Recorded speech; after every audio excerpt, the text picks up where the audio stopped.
Bien, nous, on était un groupe de quelques individus qui se sont intéressés en fait à la dimension documentation du projet, essayer de penser un peu le système d'information on pourrait construire autour de cette plateforme OSV, donc en essayant de la rendre collaborative et ouverte.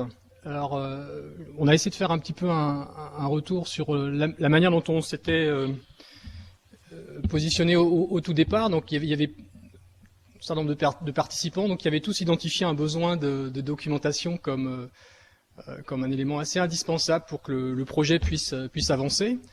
Et donc, de la même façon, il y avait clairement un intérêt très fort sur le concept de véhicule ouvert, homologable, personnalisable. Donc les questions qui se posaient, c'était comment fédérer, comment concrétiser, quels espaces de partage créer, quelle méthode de travail se donner pour que tout ceci puisse vraiment s'agréger et faire un effet de masse.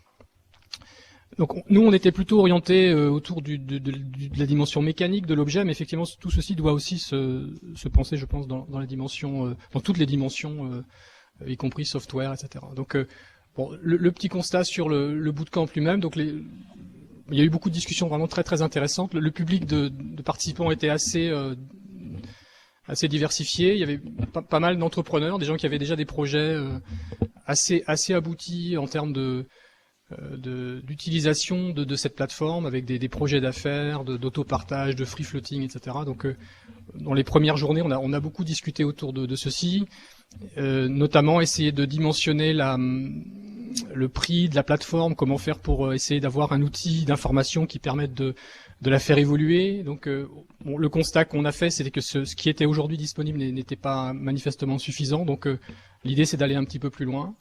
Donc on a réfléchi sur les arborescences d'archivage à adopter, de manière à pouvoir adresser et rajouter des métadatas sur les différentes pièces, de manière à pouvoir renseigner le prix, le poids, la matière, les relations qui existent, la nature indispensable ou facultative de la pièce, etc. Et aussi, bien sûr, dans un premier temps, donc faire cette analyse pour pouvoir faire évoluer les designs et les choix de pièces ultérieurement, dans l'idée d'une aide à la certification de cet outil-là, au chiffrage des pièces et des sous-ensembles, et surtout dans une perspective d'évolution, bien entendu, organique un petit peu. Alors, à un moment donné aussi, je ne sais pas si Erwan est présent, il est là, ouais, je te vois là. Donc, il a participé, donc bien sûr, à notre réflexion. Donc, comme on était très orienté sur la dimension mécanique de l'objet OSV.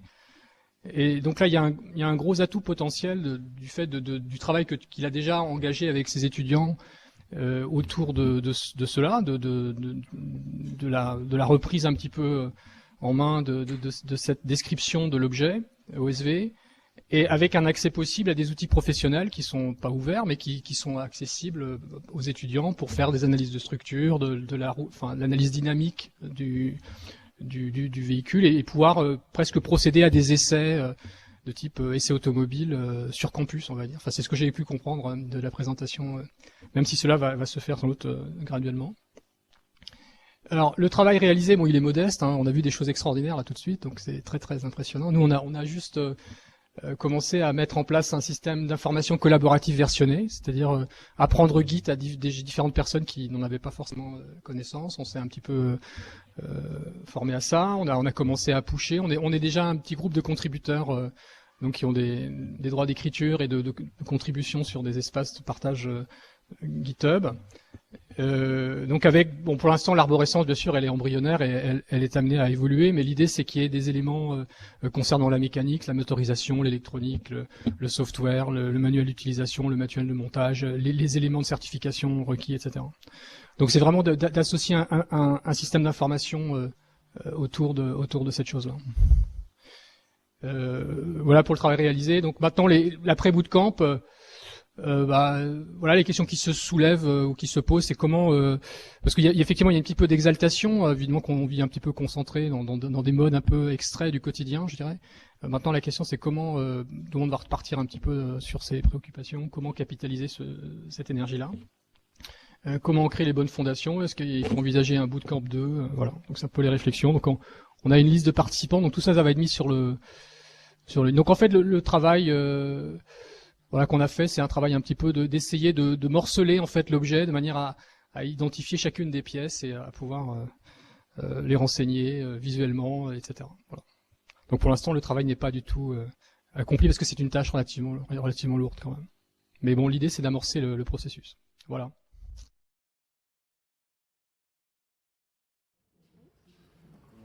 Alors, nous avons dérivé la pédale. Nous avons repris le signal de la pédale qui est donc un capteur Hall qui fait varier l'intensité électrique qui est envoyé donc au calculateur de la voiture. Il y a ensuite un bouton sous la pédale qui détecte si elle est activée ou désactivée. Donc par défaut, le connecteur est ouvert. Par défaut, il est ouvert. Ouais. Par défaut, le contact est ouvert et quand on appuie un tout petit peu, il se ferme. Ce qui donc active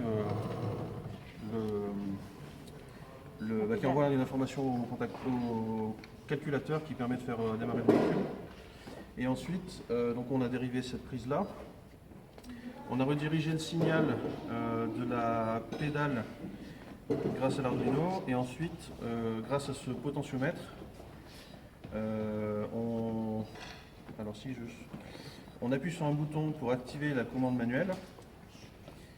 Et ensuite, grâce à la commande manuelle, on fait rouler le véhicule.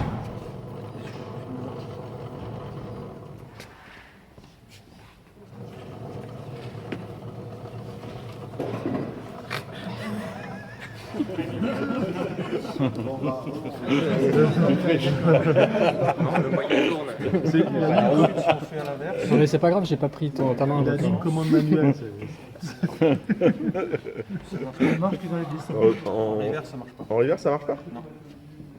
Putain, c'est bizarre. Ou alors ça marche pas, ça marche peut-être plus en avancée.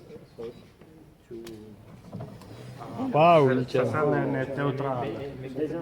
Pour la reverse, tu dois... Le reverse, ça Le reverse, c'est tout en bas. En bas. Tout en bas. Là, Tout en bas, encore. totalement, voilà. Ouais, ça marche. Ça marche. J'aurais été étonné que ça marche pas parce que ça voudrait Oui, dire c'est- que la pédale envoie une information sur un Différente. fil ou différente ou sur un fil ou sur l'autre selon. C'était pas très- Alors vas-y, si on prend. Ah non, ça faut pas le Ah mettre. non, on le pose pas Ah, par non. terre. Ah non. Ça fait- Si, Dans- ça peut être sympa. dans le pire des cas, ça s'arrête. Dans le pire des cas, ça fait piouf. Dans le meilleur des cas, ça s'arrête. De filmer en mettant le potard directement dessus et sur le même plan vidéo de. Ah ouais. Il suffit de se mettre derrière. Filmer la rotation de l'axe en fonction de la position potentielle.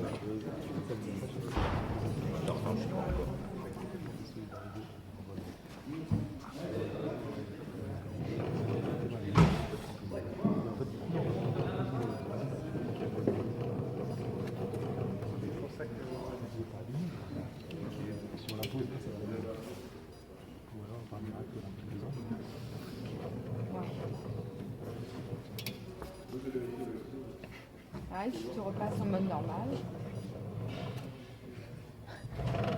Activer mon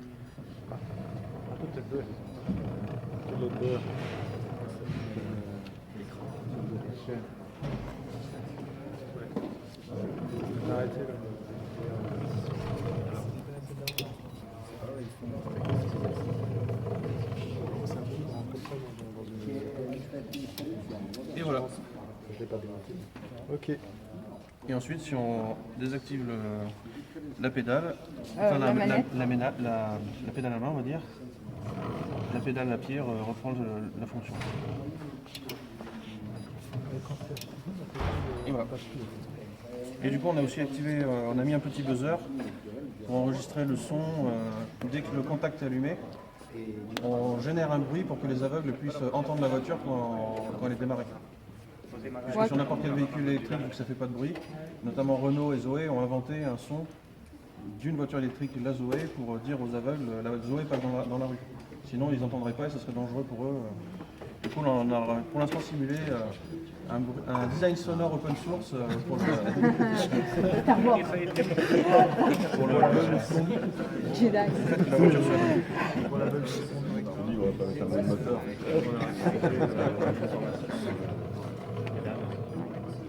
Ouais, doucement. C'est bizarre, ouais, ça grippe. Ouais. Très bien.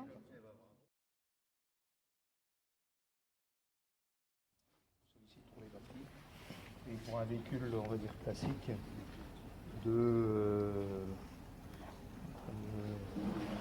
d'avoir en temps réel justement et d'optimiser le parcours. C'est-à-dire que si par exemple il pleut, que je dois mettre mes essuie-glaces, que je dois mettre mes phares, à ce moment-là j'ai une information qui m'arrive qui me dit bon, lève le pied si tu veux arriver du point A au point B.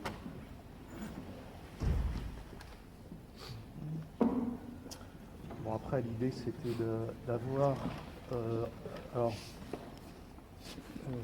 personnellement, j'ai commencé à développer une voiture électrique solaire avec quelques panneaux, un peu comme à l'image de celle-ci, un peu plus esthétique parce que j'ai parti d'une voiture existante.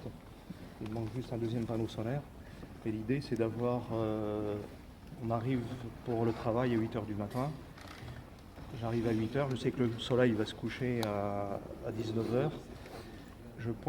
Si j'arrive à midi, je pointe mes panneaux en plein midi. Et le système va suivre, c'est-à-dire je déploie mon panneau et il va suivre le soleil pendant toute la journée. Je repars le soir, il est replié, je repars. Alors idéalement, après, ce serait l'idée de départ, c'était d'intégrer tous les modèles, c'est-à-dire le modèle de la batterie, le modèle de la météo, le modèle de l'ensoleillement, qu'on connaît, tous ces modèles-là, on les connaît. Le modèle de la consommation de la voiture, kilomètres parcourus, kilomètres à l'instant à parcourir, avec éventuellement le modèle du parcours, du point A au point B. Et on a prévu, si on peut dire, un modèle X aléatoire, c'est-à-dire que s'il y a du freinage, un bouchon ou un accident, à ce moment-là, on peut déployer les panneaux, recharger momentanément, et puis réoptimiser son parcours, quoi. Et on peut se permettre, dans ce cas-là, puisqu'on a roulé moins vite dans le bouchon, on peut se permettre d'accélérer un peu plus tard, quoi. D'accord ? Et il y a aussi, ce qui n'est pas le cas de l'éole solaire, il y a aussi, on peut réintégrer du coup la récupération des énergies dans les descentes, quoi. Donc pour l'avoir fait plusieurs fois, il y a 35 ans avec ma 2 chevaux, à suivre les camions, je fais la même chose aujourd'hui avec une voiture électrique, parce que la Nissan, au départ de Nantes, me dit que je n'arriverai pas à Laval. On essaye de trouver les moyens pour y arriver quand même, c'est ça le but, quoi. Même pas peur. C'est ludique, c'est ludique. En fait. Je suis ça qui vont les avoir aussi des L'intérêt de perdre un peu d'énergie sur, par exemple, la e-Golf, que j'ai essayé aussi sur 650 km, qui a un tracker du véhicule devant. Donc là, c'est génial pour suivre les camions, quoi. Donc là, le camion devant, il accélère, vous accélérez, et du coup, il temporise bien mieux que le bonhomme, parce que la prestation entre les deux yeux de la distance, elle est... Bon, voilà. De freiner, c'est qu'il bouge. Aussi, voilà, c'est surtout l'intérêt, quand même si on regarde à côté. Donc voilà, l'idée en fait, c'est que les véhicules solaires sont plus ou moins équipés d'économètres. Et je dirais, Dieu sait si vraiment quand on a fait une dizaine de milliers de kilomètres en électrique, on s'aperçoit que c'est considérable, quoi. Entre une consommation mini et une consommation maxi. Pour un autre exemple, la C0 ou la Ion, là, je l'ai essayé aussi pareil sur plusieurs jours, sur 700 km environ. Et à un moment donné, j'aime bien voir ce qu'elle a dans le ventre. J'étais à 32 km de chez moi, j'ai rechargé à 80% sur une borne rapide, pied au plancher pendant les 32 km. Je suis arrivé chez moi, le voyant rouge commence à s'allumer. D'accord ? Ah oui. Alors qu'autrement, j'avais parcouru, disons, on va dire 80-100 km en y allant mollo. C'est quoi pied au plancher? Alors, non, il y a une 4 voies. C'est 90 km/h. J'ai outrepassé là. De toute façon, j'avais laissé la chaîne de caution. Non, sur Union, c'est 136. Voilà. Sur la e-Golf, de mémoire, c'est 142. Et sur la Lift, c'est 156. Pour les avoir essayés. Si j'ai essayé à l'attestage, c'était pour un pilote. la voiture toute seule. Est-ce qu'il est- Non, c'était Autonomie il y a complète. 5 ans, la première génération. Donc voilà, l'idée en fait c'est de... Ça, on veut aller d'un point A à un point B. Aujourd'hui, je régule ma vitesse en fonction d'où je vais. Et vous avez deux compteurs. Le compteur journalier, on va dire, et le compteur, vous avez la batterie 100% chargée qui vous indique un kilométrage parcourable. Et ce kilométrage parcourable, en fait, il va tenir compte du pilote qui l'a conduit précédemment, de la conduite précédente. Donc déjà, on blesse un peu parce que moi, je suis pas un bon pilote, mais celui qui était avant, il était meilleur que moi. Donc là, celui qui va passer après moi, il va être défavorisé. Donc, mais si on part d'une base saine, on va dire, c'est-à-dire par exemple pour une base de 80 km sur une MIA 8 kW seulement, il indique 80 km et votre compteur est à 0. Et au départ, vous allez très rapidement, au bout de 2 km, vous allez déjà perdre 4 km, même si vous y allez mollo. Et après, si vous continuez à rouler doucement, eh ben, ce compteur-là, évidemment, va augmenter. Et le deuxième compteur va commencer à se stabiliser. Et à un moment donné, si vous faites le calcul des deux, ben, vous apercevez que vous pouvez aller au-delà des 80 km affichés, mais jusqu'à la condition d'avoir roulé très très très doucement. Et inversement, si vous avez roulé plus rapidement, ben là, crac, crac, crac, et bientôt le voyant rouge va s'allumer. Donc l'idée, c'est de...